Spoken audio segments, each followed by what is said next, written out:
This channel does not promote any violent, harmful or illegal activities. All content provided by this channel is meant for an educational purpose only. অভয়ার মৃত্যুর বিচারের দাবিতে ফের নবান্ন অভিযান। অভয়ার বাবা মায়ের ডাকে আয়োজিত এই আন্দোলনে যোগ দেওয়ার আগে সাংবাদিকদের মুখোমুখি হয়ে ব্যারাকপুরের প্রাক্তন সাংসদ অর্জুন সিং বলেন, রাজ্য সরকার পুলিশ ও গুন্ডাদের দিয়ে শাসন চালাচ্ছে, যা গণতন্ত্রের পক্ষে ঠিক নয়। আন্দোলন দেখে মমতা বন্দ্যোপাধ্যায় ভয় পেয়েছেন।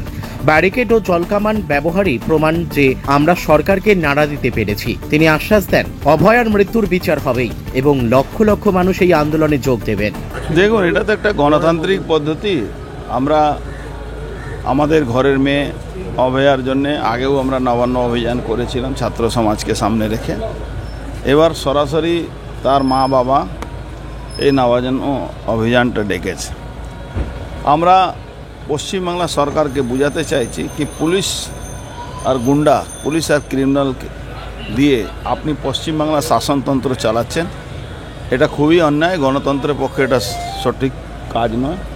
এই লড়াইটাকে জাগিয়ে দেওয়ার জন্যে তার মা বাবাকে আমি ধন্যবাদ জানাবো। 1 বছর আগে আজকে দিনই তার খুন হয়েছিল, রাখি পূর্ণিমা দিন। আজকে রাখি পূর্ণিমা হলেও আপনি যাবেন নবান্ন, যদি আপনার দেখবেন টিভি পর্দায়, তাহলে দেখবেন হাজার হাজার লক্ষ লক্ষ মানুষ আজকে মার্চ করবে। মমতা ব্যানার্জি ভয় পেয়েছেন, কন্টেনার লাগাচ্ছেন, ওই ব্যারিকেড ঝালাই করে দিচ্ছেন।